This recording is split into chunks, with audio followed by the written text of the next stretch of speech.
حضرت یونس بن عبید رحمہ اللہ کی بھی بہت پیاری یہ بات تھی. میں نے کہا میں آپ لوگوں کے ساتھ یہ بھی شیئر کروں کہ ایک شخص ان کے پاس آتا ہے. تو ایکچولی جب وہ بات کر رہے تھے نا، وہ اپنی غریبی کی سمجھ لیں یا اپنی جو چیزیں اس کے پاس نہیں، اس کی شکایت بیسیکلی کر رہا تھا. کہتے ہیں نا دکھ سکھ کر رہا ہوتا ہے بندہ کہ میرے تو حالات اتنے خراب ہو گئے تو میرا یہ ہو گیا. تو انہوں نے اس کو موٹیویٹ کرنے کے لیے اتنی پیاری بات کہی. انہوں نے کہا کہ کیا تم 1,00,000 درہم میں مجھے اپنی ایک آنکھ دے سکتے ہو؟ تو اس نے کہا کہ نہیں، میں تو نہیں دے سکتا. تو انہوں نے کہا چلو ٹھیک ہے، اچھا 1,00,000 درہم میں پھر تم مجھے اپنا ہاتھ ہی دے دو ایک. تو اس نے کہا کہ نہیں میں وہ بھی نہیں دے سکتا. پھر انہوں نے اس کو کہا کہ اچھا 1,00,000 درہم میں تم مجھے اپنا ایک پاؤں دے دو. اس نے اگین وہی بات کی کہ نہیں میں نہیں دے سکتا. تو جب اس نے 3 دفعہ یہ کہا نا، تو اس طرح یونس بن عبید نے اس آدمی کو اللہ کی نعمتیں یاد کرائیں اور پھر کہا کہ میرے خیال میں تو تمہارے پاس لاکھوں ہیں، تو تم کیسے یہ کہتے ہو کہ تم غریب ہو؟ کتنی پیاری بات ہے نا.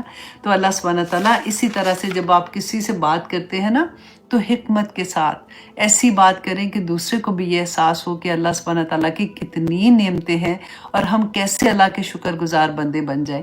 تو آگے دیکھیے اللہ سبحانہ تعالیٰ فرماتے ہیں آیت نمبر 115 میں. اب جو اللہ سبحانہ تعالیٰ نے کہا نا کہ حلال و طیب کھاؤ، اس کی آگے اگزامپل آتی ہے کہ انما حرم علیکم المیتۃ، کہ بے شک اللہ نے حرام کر دیا تم پر میتۃ، مردار کو، ودما، اور خون، یہ بہتا ہوا خون جیسے ہوتا ہے، ولحم الخنزیر، اور گوشت خنزیر کا، وما احل لغیر اللہ، اور جو پکارا جائے، جیسے جب انسان ذبح کرتا ہے تو اس کے اللہ سبحانہ تعالیٰ کے ساتھ کسی اور کا بھی نام کی، جیسے قربانی ہوتی ہے نا کہ کسی اور کا بھی نام پکارا جائے، لغیر اللہ، اللہ سبحانہ تعالیٰ کے سوا، بغیر کے علاوہ، بھی اس پر، فمن اضطر، اور سوائے اس کے جو مجبور کر دیا گیا ہو. اب دیکھیں اس میں بھی اللہ سبحانہ تعالیٰ نے یہ منع کر دیا نا، یہ حرام ہے، یہ نہیں کھا سکتے ہیں. تو اس کے بعد اللہ سبحانہ تعالیٰ نے فرمایا کہ لیکن اگر کوئی مجبور ہو جائے، غیر باغن، ایسا نہ ہو کہ اس کو رغبت ہو، اچھا مجبوری پڑ گئی، مجبور ہو سکتا ہے نا، کئی دفعہ انسان ایسی جگہ پہ پھنسے جہاں پہ کھانے کو کوئی چیز نہیں مل رہی ہے، تو اس کو نہ سمجھ آئے نہ حلال طیب چیز نہیں مل رہی ہے، تو اس کو کبھی ایسی چیز جو مردار ہے یا کوئی ایسا اللہ نہ کرے کھانا پڑ رہا ہے، تو وہاں پہ ایسا نہ ہو کہ اس کو یہ گلٹ ہو کہ یہ کیا میں کر رہا ہوں، یا میں نہیں کھاؤں، میں تو یہ نہیں کھا سکتا. اللہ سبحانہ تعالیٰ نے کہا کہ نہیں، وہاں ایسی جگہ پہ جہاں پہ تمہیں کوئی مجبوری آ جاتی ہے وہاں پہ تم کر سکتے ہو، لیکن ایسا نہیں کہ جب کھانے لگو تو ہائے کتنے دن سے تو دل چاہ رہا تھا، پہلے تو نہیں کھایا تھا، چلو اسی بہانے موقع ملا تو اب کھاتا ہی جاؤں. ولا عادن، اور نہ وہ حد سے گزرنے والا ہو. ایسا نہیں ہے کہ کھا رہا ہے تو پھر اچھا میں پیٹ بھر کے اچھے سے کھا لوں، صرف اتنا کھا سکتا ہے جب وہ مجبوری کی حالت میں ہوگا جتنا اس کو زندہ رکھنے کے لیے کافی ہے. اور آگے اللہ سبحانہ تعالیٰ فرماتے ہیں فَإِنَّ اللَّهَ، بے شک اللہ غفور الرحیم، کہ بخشنے والا اور بہت رحم کرنے والا ہے. اور آیت نمبر 116 میں اللہ سبحانہ تعالیٰ فرماتے ہیں وَلَا تَقُولُوا، اے لوگو نہ کہو، لِمَا تَصِفُ أَلْسِنَتُكُمُ الْكَذِبَ، کہ جو بیان کرتی ہیں تمہاری زبانیں جھوٹ، ھذا حلال و ھذا حرام، کہ یہ حلال ہے اور یہ حرام ہے. کہ جیسے کئی دفعہ آپ دیکھتے ہیں نا کہ لوگوں کو ایسی ہی عادت ہوتی ہے، اپنے پاس ہی لگا دیتے ہیں کہ نہیں یہ کوئی حرام نہیں ہے، یہ کھا سکتے ہو، اس اوکے. حلال اور حرام کا پورے کا پورا آپ دیکھیے کہ کیونکہ یہ اتنی بڑی بات ہے کہ یہ اس کا ہمارے دین کا حصہ ہے. اللہ سبحانہ تعالیٰ نے ہمارے ہاتھ میں یہ نہیں رکھا، یہ اللہ سبحانہ تعالیٰ کا حکم ہے. کیا حلال ہے کیا حرام ہے، صرف وہی چیزیں حلال ہم کھا سکتے ہیں. کیونکہ اگر آپ دیکھیں نا تو ساری چیزیں بائی نیچر اللہ سبحانہ تعالیٰ نے جو پیدا کی ہیں وہ سب حلال ہے، سوائے اس کے جن کو اللہ سبحانہ تعالیٰ نے حرام کر دیا وہ تھوڑی سی چیزیں. اگر آپ دیکھیں مشروبات میں دیکھیں، ہر طرح کا جوس سے لے کے پانی سے لے کے سمودی سے لے کے کافی سے لے کے چائے، ہر چیز حلال ہے. ایک چیز اللہ سبحانہ تعالیٰ نے حرام کر دی کہ یہ بس نہیں پینا، اور اس کے نقصانات بھی بتا دیے. ایون دو اللہ سبحانہ تعالیٰ نقصانات نہ بتائیں، ایون دو ہماری اپنی ریسرچ ہمیں اس کے نقصان و فائدے نہیں بتا رہی ہے، پھر بھی میرے اللہ کا حکم ہے۔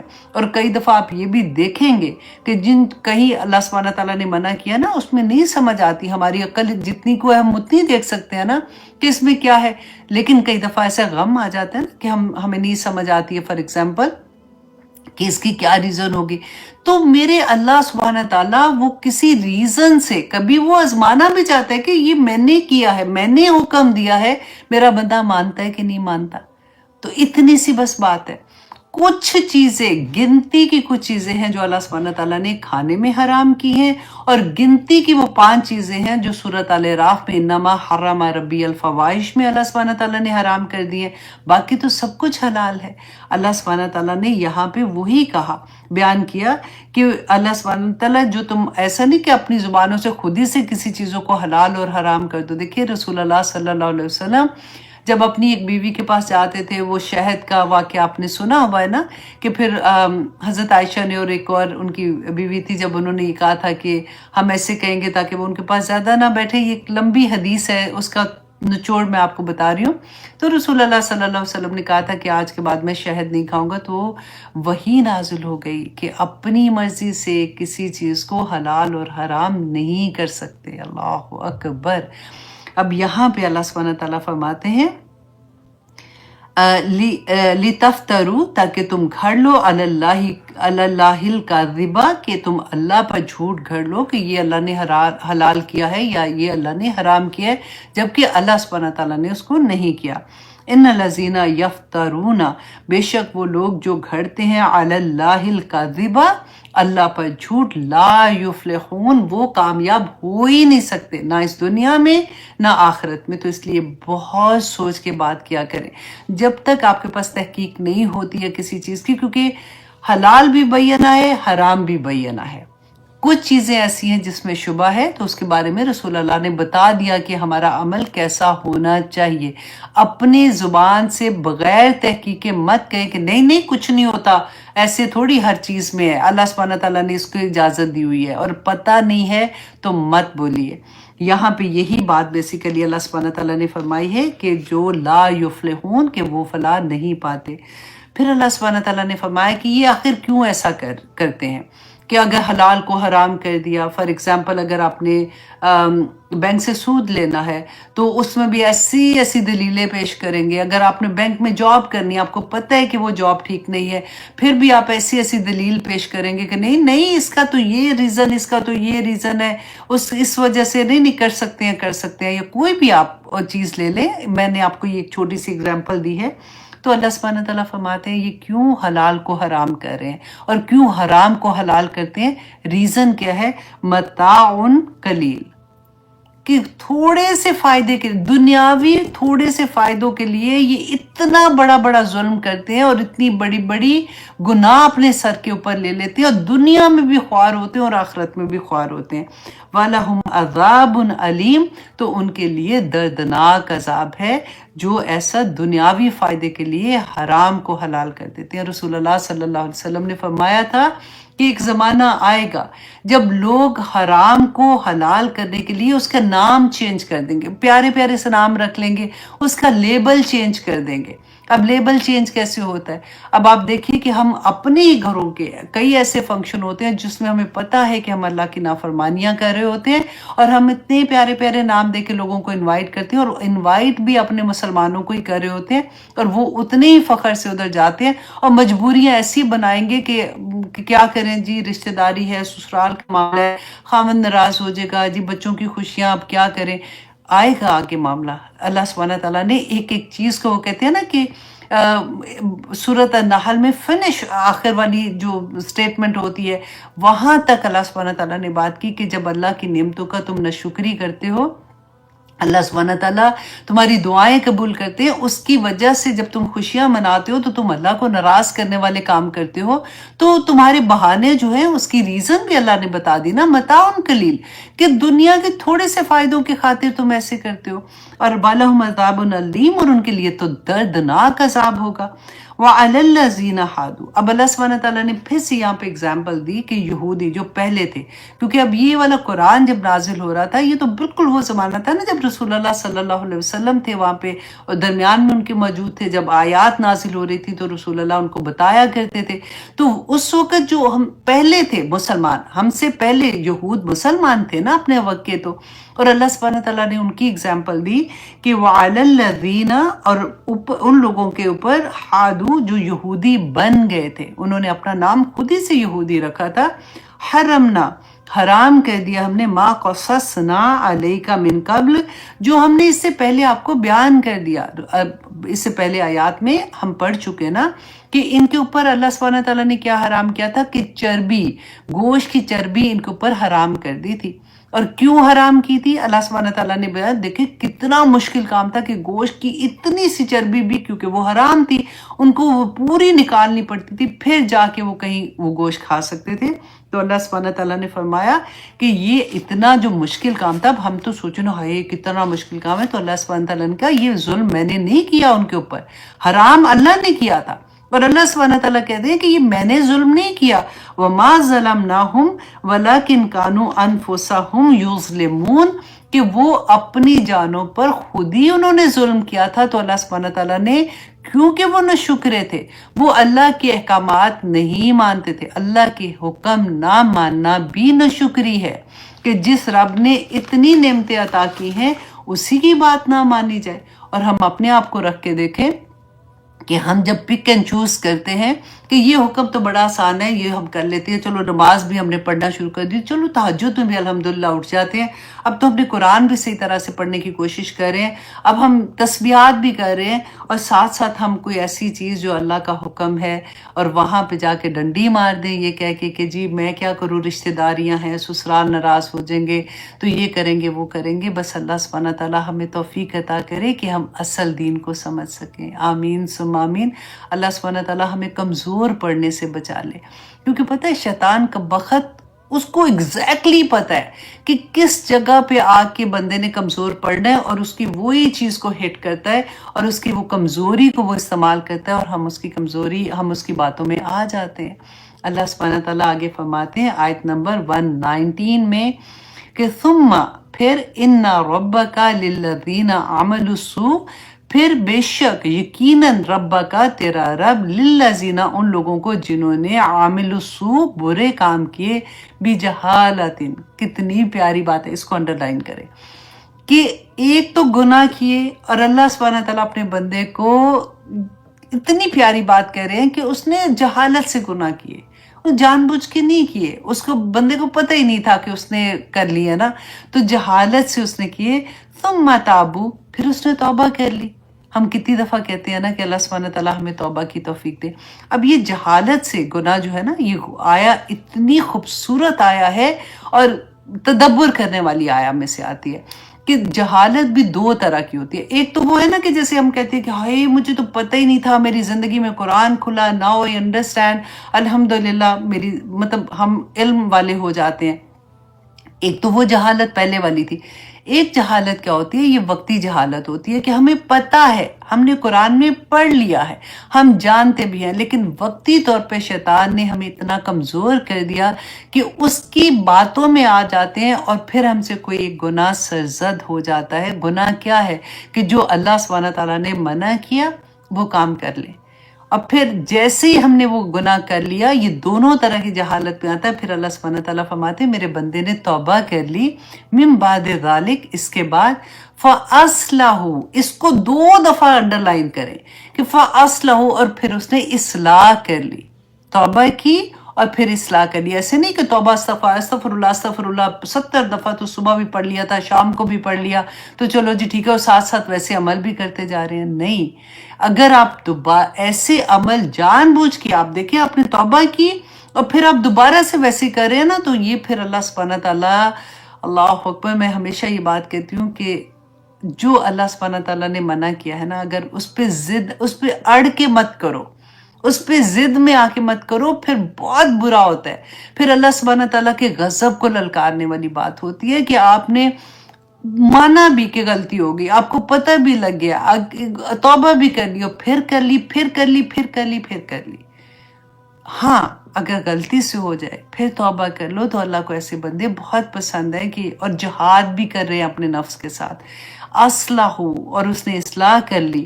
انا ربک من بعدہا، اس کو بھی انڈر لائن کریں، یہ اصلاح کرنے کے بعد اللہ سبحانہ تعالیٰ کا وعدہ ہے، من بعدہا، کہ اس کے بعد لغفور الرحیم، کہ یقیناً اللہ سبحانہ تعالیٰ بخشنے والا اور رحم کرنے والا ہے. سبحان اللہ.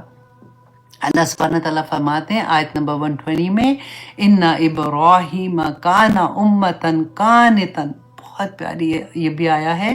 اللہ سبحانہ تعالیٰ نے فرمایا کہ بے شک، اب دیکھیں یہاں پہ اللہ سبحانہ تعالیٰ ہمیں جو نعمتوں کا شکر ادا کرنے کا طریقہ بتایا، پھر اللہ سبحانہ تعالیٰ نے فرمایا کہ جو اللہ کے حکم نہیں مانتے، اللہ کی نعمتوں کا انکار کرنے والے ہیں، اس کا شکر گزار نہیں ہے، پھر اللہ سبحانہ تعالیٰ ان پہ سزا دیتا ہے.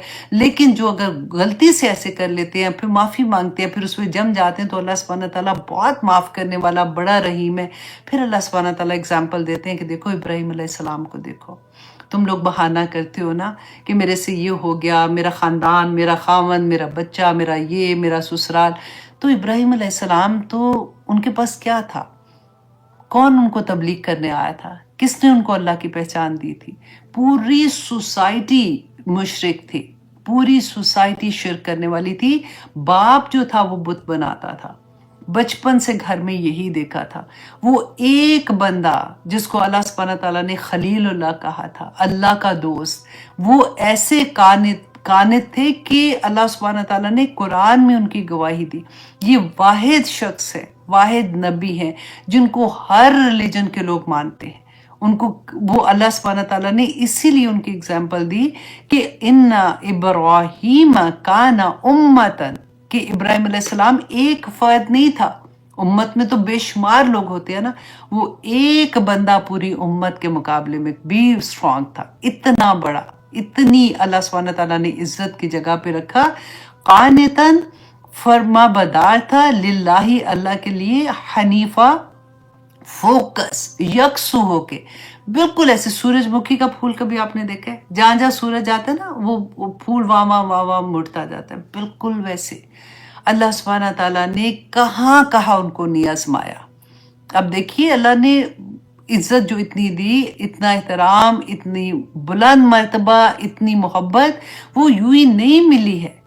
اللہ سبحانہ تعالیٰ، دیکھیں جب بات ہم لوگ کرتے ہیں نا، کہ جب رسول اللہ صلی اللہ علیہ وسلم کی بات بھی کرتے ہیں کہ اللہ سبحانہ تعالیٰ نے بار بار کہا کہ وہ اللہ سبحانہ تعالیٰ کے بندے تھے. ہم لوگ جب بھی یہ بات کرتے ہیں نا کہ وہ نور تھے، وہ نور بھی تھے، وہ سب کچھ تھے، لیکن اللہ کے بندے تھے. بندہ، یہ جاننا کیوں ضروری ہے، اس پہ ایمان لانا کیوں ضروری ہے؟ اس لیے کہ جب ہمیں یہ احساس ہوگا نا کہ یہ انسان تھے، ابراہیم علیہ السلام انسان تھے، اس کے بعد وہ نبی تھے، سارا کچھ تھے، رسول اللہ صلی اللہ علیہ وسلم بھی انسان تھے، تو تبھی تو ہمیں یہ ہوگا کہ ہم بھی یہ کام کر سکتے ہیں، ہم بھی اس لیول تک جانے کے لیے کوشش کر سکتے ہیں. آف کورس وہ والا لیول پتہ نہیں کیسے ہوگا یا ہوگا کہ نہیں، میں اس کی بات نہیں کر رہی ہوں، لیکن ایٹ لیسٹ ہم وہ ان کے نقش قدم پہ چلنے کے لیے ہم یہ بہانہ نہیں کریں گے کہ وہ تو نور تھے، وہ تو کر سکتے تھے، ہم تو نہیں نہ کر سکتے. ایسے وہ تو نبی تھے، وہ کر سکتے تھے، ہم نہیں کر سکتے. اللہ سبحانہ تعالیٰ نے اس بات کی حکمت کو جانے کہ یہ جتنے بھی نبی تھے، جیسے جو ان کے جو ان کے اخلاق تھے، جو ان کے عمل تھے، جس طرح سے انہوں نے اللہ کو راضی کیا، عبادت کی، دنیا میں بھی کی، گھر فیملی کے ساتھ بھی تھے، ایک ایک ایگزامپل تھی، بیوی بھی تھی، بچے بھی تھے، خاندان بھی تھا. کس طرح سے انہوں نے ابراہیم علیہ السلام کو کس نے آ کے یہ سارا کچھ بتایا تھا؟ وہ ایک بندہ پورے لوگوں سے لڑتا رہا. ہم نے پہلے پڑھا تھا نا کہ کس طرح سے بتوں کو انہوں نے توڑا تھا، پھر نمرود نے ان کو آگ میں پھینکنے کا جو سارا ہم نے واقعہ پڑھا. اللہ پہ توکل تھا، کیسے وہ چلے گئے آگ کے اندر، اور اللہ سبحانہ تعالیٰ نے آگ کو حکم دے دیا کہ میرا خلیل آ رہا ہے،